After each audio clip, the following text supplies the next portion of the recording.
পানি সরে যাওয়ার উপায় নেই, তাই বৃষ্টি হলেও ভোগান্তি। 25 বর্গ কিলোমিটার এলাকার শরীয়তপুর পৌরসভা এলাকার পানি নিষ্কাশনের জন্য কাগজে কলমে খাল আছে মাত্র 10টি। এসব খালের কোনোটির অস্তিত্ব এখন নেই একেবারেই।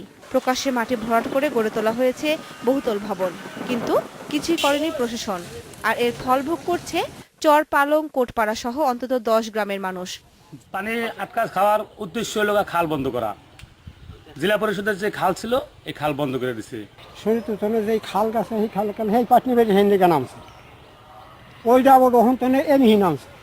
ওখান তো বড় ওই খালা ছিল, ওখান তো ওই হ্যান্ড বানতে হয়েছে। কৃষি জমি থেকে পানি নামতে না পারায় অন্তত 100 একর জমি থেকে যাচ্ছে অনাবাদি। এতে ক্ষুব্ধ চাষিরা। খালটা বন্ধ করে হালানে এখন বর্তমানে এই জায়গার পানিও নামতে পারতেছে না, আর সমস্ত জমি দেন ওই চকের ভিতরে নামিয়ে দেন পানি ভরা। আমি অনেক আগে ধান পাইতাম, এখন ধান পান পাই না, এই জায়গা জমি চলে রয়েছে, আমার সামনে না খাইয়ে মরতে হইব। পৌর মেয়রের দাবি, কারা খাল দখল করছে তা জানেন না তিনি, তবে জলাবদ্ধতা নিরসনে উদ্যোগ নেওয়ার আশ্বাস দিয়েছেন।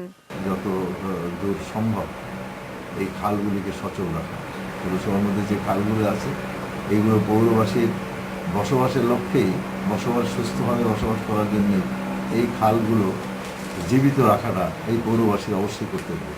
কামরুন মুক্তা, ইন্ডিপেন্ডেন্ট নিউজ।